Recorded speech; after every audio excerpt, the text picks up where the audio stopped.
Muy buenas noches. Tenemos nuevamente el agrado de estar con nuestra comunidad estudiantil, ya casi para culminar nuestro 22º Congreso Internacional denominado Transformaciones y Retos del Derecho Social en México por la Licenciatura en Derecho de la Universidad Enrique Díaz de León. Sean todos bienvenidos. Asimismo, quiero destacar el orgullo que tengo también en presentar a nuestra pronta conferenciante, en este caso, para efectos de mostrar su carta curricular. Se encuentra con nosotros la doctora Claudia Luján Oviedo, de la República Argentina, quien nos va a hablar precisamente de los indicadores ambientales en el presupuesto nacional y de quien me permito leer un extracto de su reseña curricular. Ella es doctora en Derecho por la Universidad Nacional de Mar del Plata, Argentina. Es docente de grado y posgrado de la Facultad de Derecho de la misma Universidad Nacional de Mar del Plata, Argentina, y tiene varias publicaciones nacionales e internacionales donde ella es autora. Asimismo, es autora de libro en coautoría nacionales e internacionales. También secretaria académica del Colegio de Abogados de Mar del Plata, provincia de Buenos Aires, Argentina. Es así que tengo el agrado de dar la presentación a la doctora Claudia Luján Oviedo para que pueda disertarnos esta noche con su tema indicadores ambientales en el presupuesto nacional. Bienvenida, doctora, es todo su auditorio. Adelante. Bueno, muchísimas gracias, doctor Godoy. Gracias a la universidad por esta invitación. Para nosotros también es un orgullo, es un honor participar y bueno, desde ya agradecemos y en algún momento intercambiaremos esta posibilidad que sacamos provecho de esta situación que estamos viviendo de pandemia. Así que muy agradecidos y he tenido también a otro colega que ha participado, así que realmente es muy enriquecedor esta posibilidad de que a pesar de los kilómetros podamos compartir un rato e intercambiar experiencias académicas. Bueno, el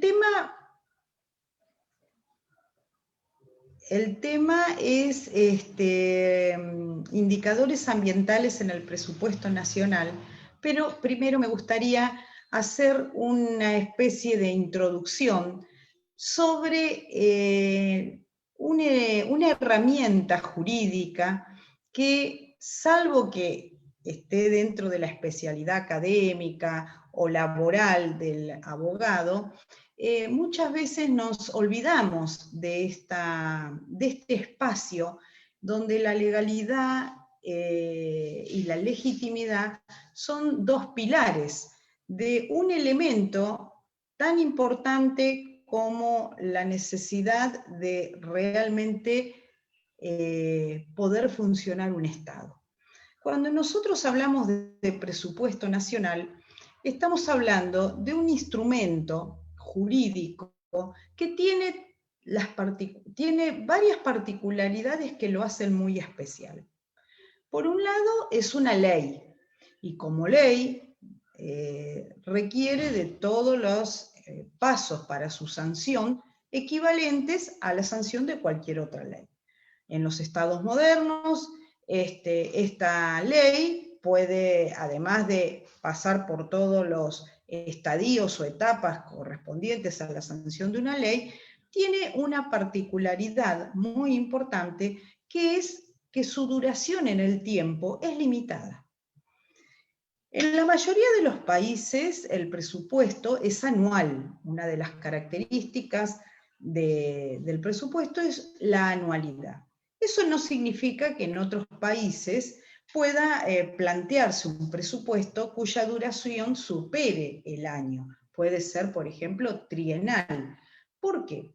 Porque justamente en el presupuesto consta la planificación de una decisión de tipo, una toma de decisión política, gubernamental, que va a marcar el camino económico-financiero de un Estado durante un año.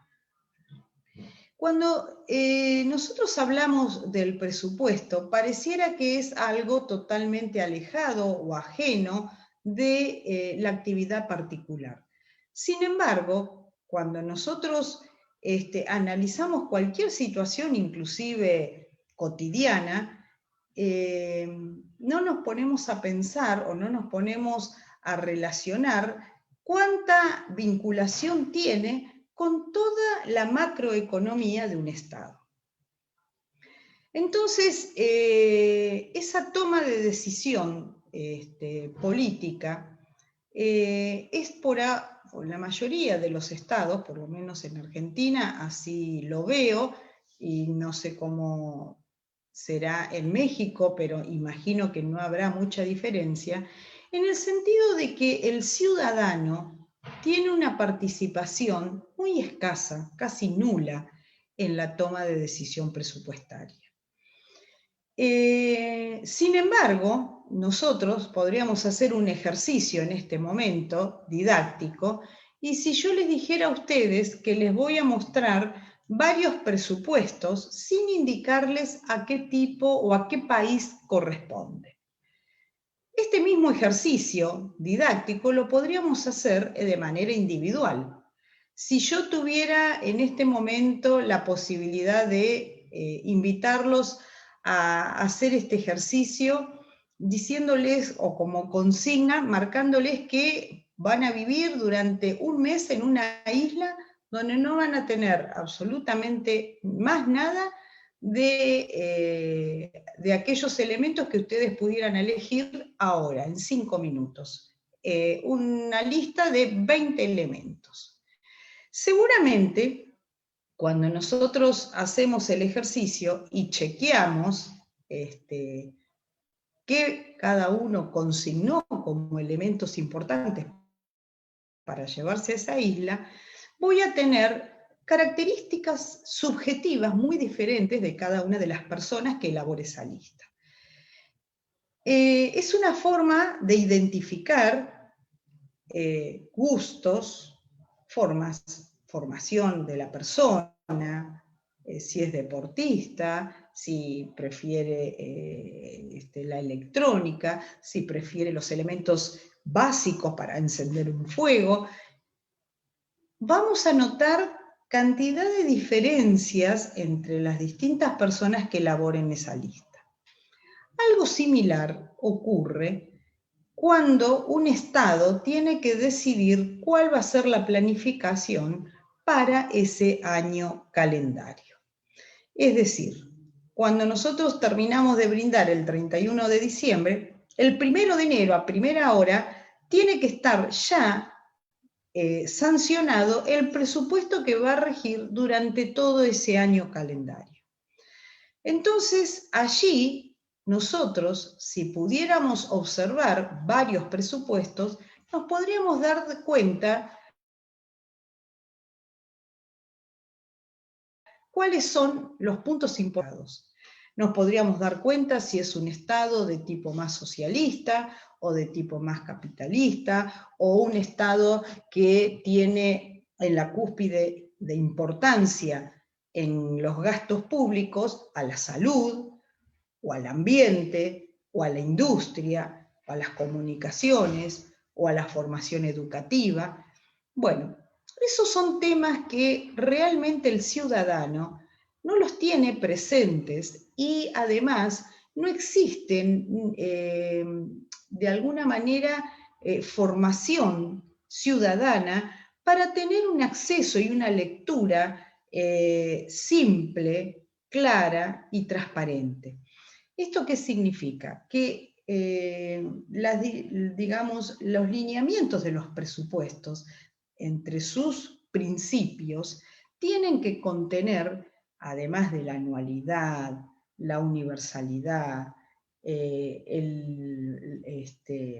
la no afectación o imputación de un recurso a un gasto determinado, además de los elementos básicos o características básicas del presupuesto, tienen que tener incluidos 3 elementos que en las últimas 2 décadas, al menos en las normativas sancionadas, lo marcan como elementos indispensables del presupuesto. Estos 3 elementos son la claridad, la transparencia y la publicidad. Estos 3 principios van de la mano. ¿Por qué? Porque la claridad hace referencia a que para que un ciudadano pueda leer un presupuesto no tiene que ser un técnico economista o un licenciado en economía o un contador público para poder entender qué es lo que en ese presupuesto está contenido como recursos y gastos para ese año. Entonces, la claridad implica un lenguaje lo más simple posible y una demostración numérica que sea de fácil acceso a cualquier ciudadano que lo quiera consultar. La transparencia y la publicidad van de la mano porque la publicidad tiene que estar dado con mucha mayor facilidad en los momentos en que vivimos, donde ya no es como, o no necesita, o no tiene una única opción de publicidad como era años atrás, donde se publicaba en un periódico de gran difusión algunas partes del presupuesto o algún comentario de cuáles son los puntos más relevantes de ese presupuesto. Hoy tenemos acceso por medios digitales a distintas fuentes, a páginas web, etcétera, donde uno podría ingresar y ver en tiempo real cómo se va comportando ese presupuesto. Entonces, este principio de transparencia y publicidad están muy cercanos y tienen que ser de fácil acceso como un derecho fundamental. Porque cuando nosotros hablamos de los derechos humanos, de los derechos fundamentales, cuando los queremos llevar a la práctica, cuando nosotros queremos políticas públicas que avalen y que acompañen y respeten todos estos derechos, si no existe un presupuesto, previsto para ese fin, muy difícilmente lo vamos a poder llevar a la práctica. El punto al que yo quiero llevar este desarrollo puntualmente es en el tema ambiental. Es inmenso el mundo de los recursos financieros y los gastos públicos, pero me gustaría mi disertación acotarla pura y exclusivamente al tema ambiental y dentro del ambiente los recursos naturales. Si yo a cualquiera de mis compañeros presentes en este momento y a quienes estén escuchando, les dijera, ¿cuánto sabés del recurso, por ejemplo, hídrico o el recurso agua de tu país o de tu región o de tu departamento? No nos olvidemos que el presupuesto tiene un nivel nacional, un nivel en mi país provincial, en otros países puede ser departamental, y hasta local a nivel municipal. Entonces, si yo les preguntara, ¿cómo sabemos o cuánto sabemos de cómo se protege o cómo es el consumo del recurso hídrico o el recurso agua? Si nosotros tuviéramos la posibilidad de tener un fácil acceso a esa información a través de indicadores que constaran en el presupuesto, sería un elemento, primero, de conocimiento y de acceso fácil a cualquier ciudadano.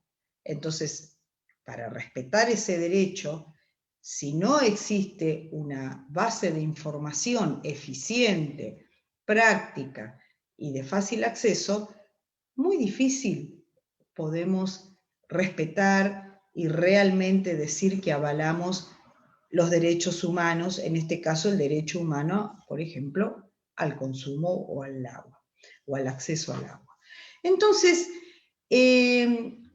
hay todavía mucho que hacer en este instrumento que vuelvo a insistir, donde el presupuesto tiene como pilares de su construcción la legitimidad y la legalidad.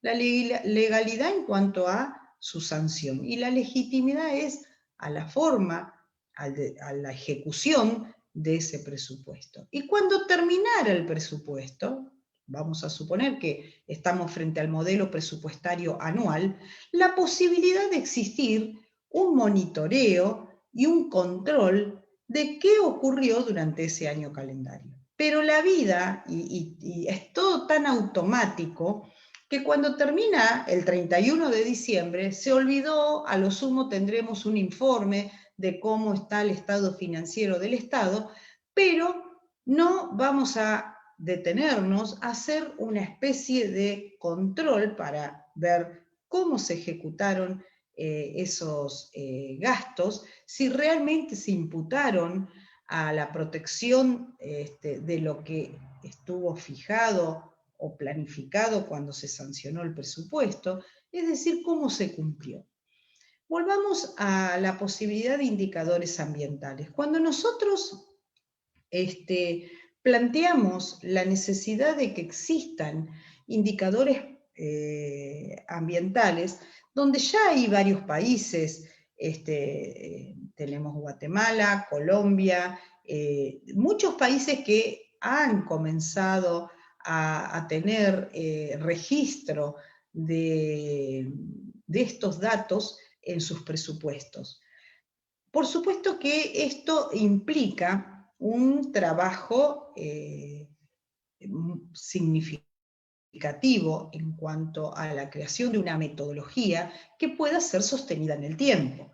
Es decir, si nosotros incluyéramos en el presupuesto del país X una cuenta ambiental agua, ¿sí? Va a ser una tarea difícil porque cuando nosotros incluyamos por primera vez un indicador de este tipo en el presupuesto, vamos a tener que tener la colaboración para la formación de ese dato inicial de mucha tarea interdisciplinaria. Es decir, vamos a tener que tener datos biológicos, datos agronómicos, datos geológicos, etc. Pero una vez que se pudo establecer el indicador, luego la tarea o la metodología tendría que consistir en poder sostenerlo en el tiempo, es decir, poder alimentar esa base de datos para mantener actualizada esa referencia año a año. Entonces, esto a nosotros nos implicaría como ciudadanos, tener un acceso actualizado, porque todos los años se tiene que renovar, y además una vinculación con el tema territorial, con el tema recursos, con el tema salud inclusive. ¿Por qué? Porque es una forma, no nos olvidemos que el presupuesto tiene dos grandes cuentas que lo conforman: los recursos y los gastos. A diferencia de una economía particular, donde primero vemos cuánto tenemos en el bolsillo y después gastamos, a nivel estatal, primero se van a establecer los objetivos, la toma de decisión sobre qué vamos a gastar, sobre qué necesidades públicas vamos a atender, y luego se estiman los recursos financieros necesarios para poder cubrir esos gastos. Entonces, tener indicadores, vuelvo a insistir, en este caso de tipo, por ejemplo, ambientales, permitirían a la ciudadanía tener una información, un cumplimiento inclusive, tanto de su derecho a la información como del deber del Estado a facilitar esa información. Entonces, el presupuesto, vuelvo a insistir, tiene un potencial muy importante y que lamentablemente, o por lo menos mi forma de verlo, es limitada a una cuestión financiera donde prácticamente lo más importante es lo urgente. Primero se atiende lo urgente. Entonces, esa planificación es muy difícil que tenga una prolongación, una mirada con algún programa, algún proyecto que abarque más que el año calendario para el cual se estableció. A ver, vamos a compartir un pequeño power, donde nosotros decimos que el hombre, ¿no es cierto?, en el territorio donde habita, en el estado donde habita, implica un objeto de estudio complejo. Complejo porque va a estar afectando o afectado por varios elementos.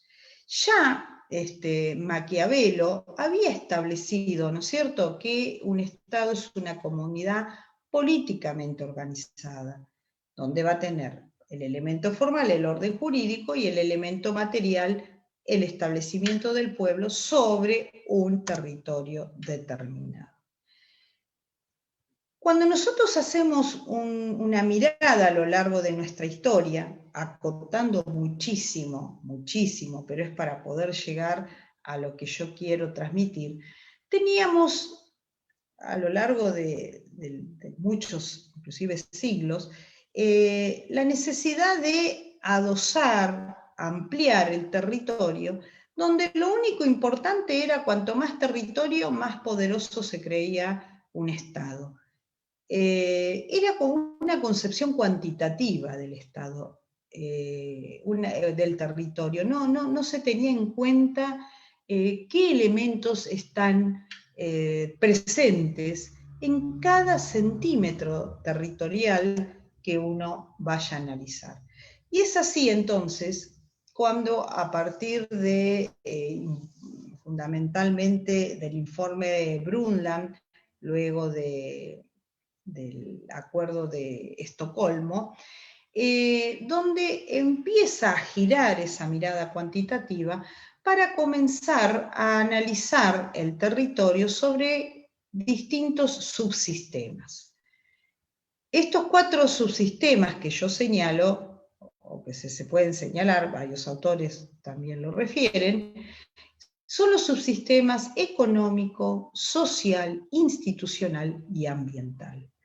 Para que nosotros realmente podamos decir que podemos llegar a plantear un respeto a los derechos humanos ya establecido en la Declaración de los Derechos Humanos, donde todos los estados parte ya veían como una necesidad urgente el mejoramiento de todos los aspectos de la higiene del trabajo y el medio ambiente. Ya en Estocolmo, entonces, se establecen bien definidos los 3 ejes. Estos ejes hablan de las necesidades sociales y culturales para planificar la protección ambiental, la protección de los recursos naturales y los medios para luchar contra la contaminación, inclusive la contaminación transfronteriza. Pero como volvemos a insistir, estas posibilidades de cumplir estos objetivos únicamente se hacen a través de la financiación del Estado. Ahora, un Estado, para que nosotros realmente podamos comprobar el compromiso, tenemos que ver que existan las partidas presupuestarias necesarias para que justamente haya un compromiso serio y sepamos que eso se va a cumplir. En la conferencia de Río del 92, cuando se habla de desarrollo sostenible, dice, el ser humano es el centro de las preocupaciones. Tiene derecho a una vida saludable y productiva. Perfecto. ¿Cómo nosotros comprobamos de que estos ejes o estas propuestas internacionales, que no creo que haya nadie que tenga dudas sobre objetivos realmente necesarios, si no tenemos un acompañamiento de la única manera posible, que es a través de la financiación de políticas públicas destinadas a estos fines. Inclusive los objetivos del milenio, ¿no?, que ya quedan lejanos, sin embargo, hasta ahora, por lo menos en América Latina, no hemos tenido la cobertura total de estos desafíos. En el punto 7 nosotros tenemos que se garantiza la sostenibilidad del medio ambiente. Entonces, sin un ordenamiento territorial que implique una política pública preventiva. Ahora, ¿cómo llego yo a esta política pública preventiva? Si yo no tengo una previsión de recursos financieros del Estado para poder acompañar esta política de tipo ambiental. Lo mismo la OMS. La OMS plantea que la salud ambiental sí o sí implica una planificación. Y esta planificación tiene que estar tanto presente, o sea, tiene que figurar en las generaciones presentes y en las generaciones futuras. ¿Cómo nosotros podemos establecer ese compromiso con las generaciones futuras? Cuidando hoy. Y si nosotros hoy no disponemos de los recursos financieros necesarios para poder llevar adelante estas políticas de precaución o de prevención, realmente son palabras, pero en los hechos es muy difícil poder concretarlo. Bueno, la OMS insiste, ¿no?, que la planificación es un instrumento maestro del desarrollo, ¿no? Entonces, nosotros sin eso es muy difícil que podamos decir que realmente tenemos un compromiso con el desarrollo sostenible. Así, o sea, en este mismo sentido, nosotros tampoco vemos en los presupuestos, o por lo menos el análisis que yo hago de los presupuestos, no tienen un compromiso real con los elementos de la identidad comunitaria. Les dejo como inquietud que miren los presupuestos de sus países, bueno, ustedes en México, pero si hubiera gente de otros países, ingresen en páginas o en sitios públicos para observar los presupuestos, y estoy segura que se van a quedar sorprendidos con algunos datos que ustedes en una mirada van a poder comprobar. En algún caso van a poder decir, uy, mirá qué poco se destinó en este año a salud, o qué poco se destinó a la protección de bosques, o qué poco se destinó, o en mi país me ha ocurrido estar mirando el presupuesto y como está directamente planteado desde el Ministerio de, antes era de Economía y ahora de Hacienda, ver cómo, por ejemplo, un recurso que estaba previsto para protección de bosques se desviaba a otro rubro en el transcurso del año. Entonces, como para ir cerrando la inquietud, porque el tema realmente tiene muchas aristas, mucho todavía por desarrollar, pero desde lo jurídico, estas dos pilares, la legitimidad y la legalidad de un presupuesto, no es solo que se cumplan las formalidades, sino también, cuando hablamos de la legitimidad, que realmente estén contenidas las verdaderas necesidades públicas de un territorio. Entonces, como conclusión, la propuesta es armar, proponer, insistir en que los presupuestos sean una ley pública de acceso fácil para todo ciudadano, de transparencia y de publicidad, y que se insistan inclusive en los ámbitos académicos a los alumnos a que cuando, por ejemplo, cursan o derecho financiero o derecho tributario, hagan una mirada o dentro de sus elementos de estudio tengan presente la visualización del instrumento en tiempo real. Porque por más que nosotros podamos estudiar la teoría, en un libro de cualquier autor de derecho financiero, tenemos además la posibilidad de observar la bajada práctica de esa teoría en un instrumento vivo que todos los años se tiene que renovar. Así que bueno, esta es mi propuesta. No sé si alguien quiere hacer alguna pregunta, si alguno en algún momento ha estado curioso y ha querido investigar, mirar el presupuesto de su país o de su municipio o de su departamento. Claro que sí, maestra. Muchas gracias por su disertación, doctora. Efectivamente, tenemos unas preguntas que nos han enviado, así es. Y quiero iniciar con la siguiente, claro que sí. Permítame, se la leo.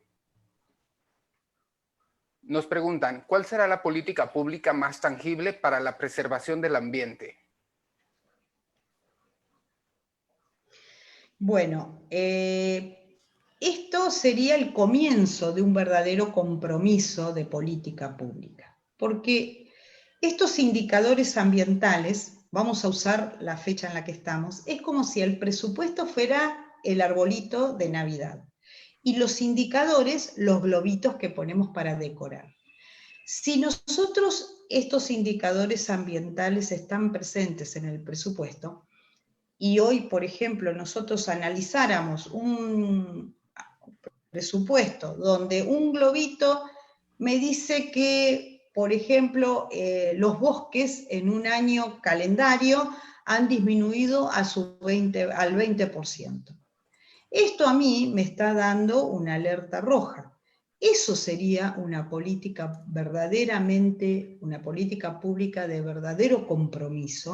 ¿Por qué? Porque se deja a la vista cuál es el comportamiento de las políticas públicas ambientales respecto a la preservación y prevención en el desgaste o la degradación de los recursos naturales.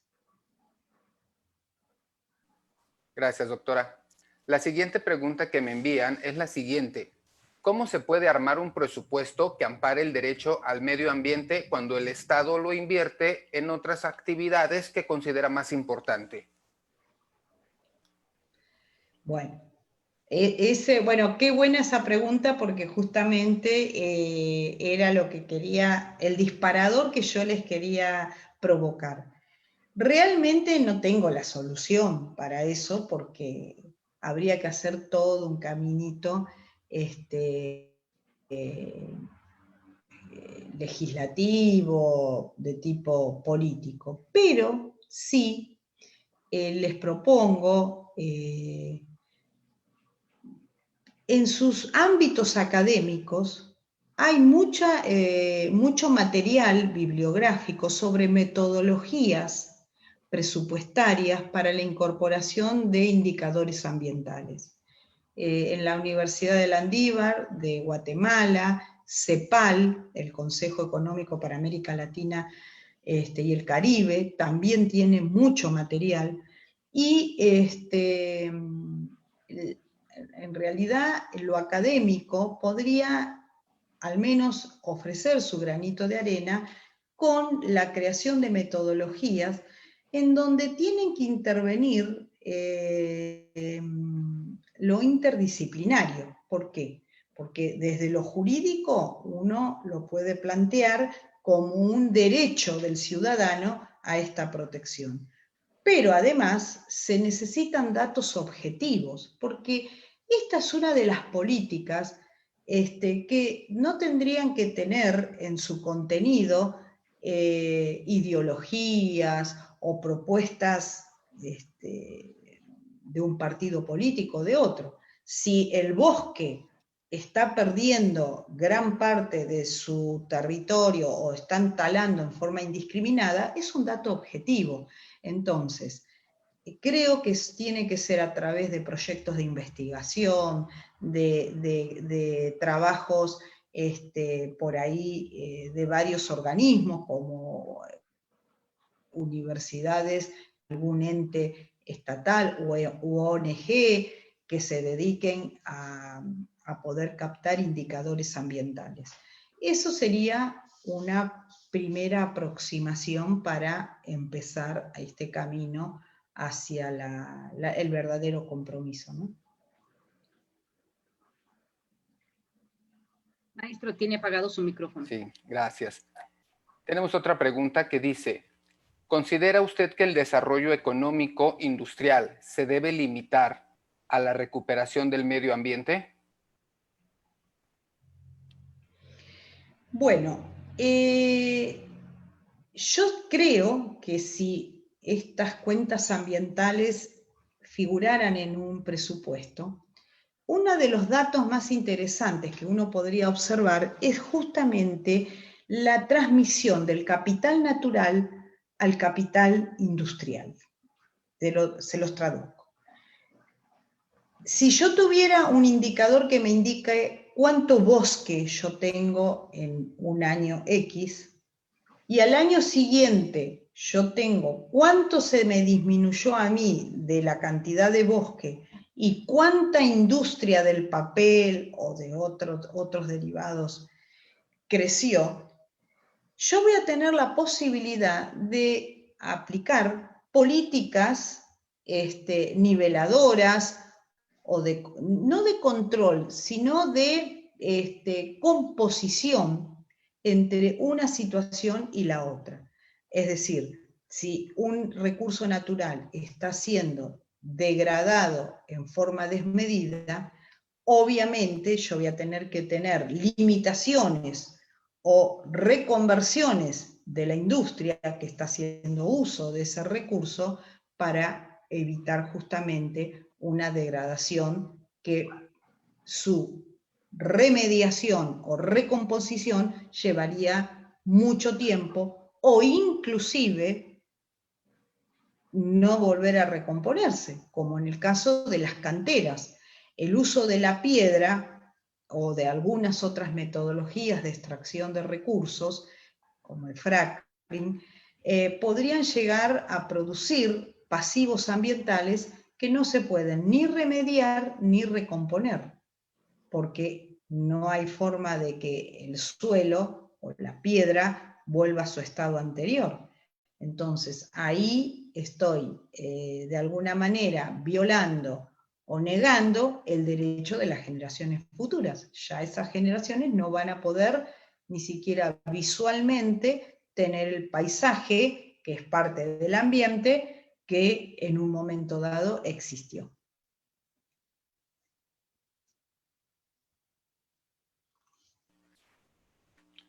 Otra pregunta dice, Sí. bueno, ¿usted cree que la pandemia en la que estamos pudo ser un motivo para desviar el presupuesto ya admitido para el medio ambiente? Sí, es justamente el cambiar lo urgente por la planificación. Lo urgente tapa a la proyección a una política sustentable o sostenible. Entonces, hoy es la pandemia, mañana es el petróleo, pasado, pero nunca se habilita la posibilidad de un compromiso que se pueda visualizar en el presupuesto. Entonces, de alguna manera, no hemos analizado los presupuestos, ¿no es cierto? Pero si nos pusiéramos analizar como tarea de investigación, nos daríamos cuenta que muchas partidas presupuestarias fueron desviadas, en este caso pudo haber sido a la pandemia, y en otros casos a otros sitios del presupuesto o a otro tipo de gastos. ¿Por qué? Porque no es lo urgente. Muchas gracias. Viene Muy bien, otra pregunta. muy En un bien. país como México, donde mucha gente está acostumbrada a comer alimentos como la barbacoa, que contamina, dice en sobremanera, donde aumenta el consumo de carnes día a día y por ende la producción de la misma, ¿cómo se podría intervenir para modificar este tipo de costumbres? Bueno, cuando uno tiene creado estos indicadores ambientales, ¿no es cierto? Y visualizados en el presupuesto, donde uno chequea o puede ver de qué manera se va degradando, hay muchas alternativas. Una de esas alternativas son las políticas fiscales. ¿Por qué? Porque es una forma de desalentar a un sector en virtud de otro. Por ejemplo, con impuestos más altos o con contribuciones especiales, etc. Entonces, la herramienta que se puede poner en funcionamiento es la de la política fiscal ambiental. Muchas gracias, doctora. Pues bien, al parecer son algunas de las preguntas que tenemos y por cuestiones del tiempo, vamos a permitir también ahora que, en todo caso, la maestra María Cruz Limón pueda extenderle algunas palabras de agradecimiento, doctora. Muchísimas gracias. Muchísimas gracias, doctora Claudia Luján. Gracias por acompañarnos y por ilustrarnos con esta magistral disertación, los directivos, maestros y la comunidad estudiantil de la Universidad Enrique Díaz de León, en el marco del 22º Congreso Internacional de Derecho, Transformaciones y Retos del Derecho Social en México, de la licenciatura en Derecho. Me congratula tener el honor de hacerle la entrega de un reconocimiento, bueno, en este momento de manera virtual. Perfecto. Que posteriormente se lo haremos llegar. Bien. ¿Sí? Muchísimas gracias. No, al contrario. La Universidad Enrique Díaz de León, de la licenciatura en Derecho, le otorga el presente reconocimiento a la doctora Claudia Luján Oviedo por su destacada participación con la ponencia Indicadores Ambientales en el Presupuesto Nacional durante el Congreso Internacional Transformaciones y Retos del Derecho Social en México, firmada por el doctor Héctor Manuel Robles Ibarría y por el coordinador de la licenciatura en Derecho, maestro Salvador Rivas Moreno. Muchas gracias nuevamente y le cedo el uso de la voz al maestro Godoy. Muchas gracias, doctora María Cruz. Maestra Claudia, de verdad, pues no tengo palabras para efectos de agradecerle, puesto que en Argentina tengo conocimiento que está casi a punto de ser las 9, 10, ya son las 12:15 de la noche, ya es de medianoche con usted, y esto pues de verdad implica un esfuerzo para usted de su día de trabajo que gratamente nos ha compartido con nosotros en este tiempo. En verdad, le aprecio y a nombre de la universidad, muchas gracias. Asimismo, pues gracias bueno, a ustedes. Gracias. Esperemos Un contar honor. con... Un honor. Gracias. No la interrumpo. Adelante, maestra.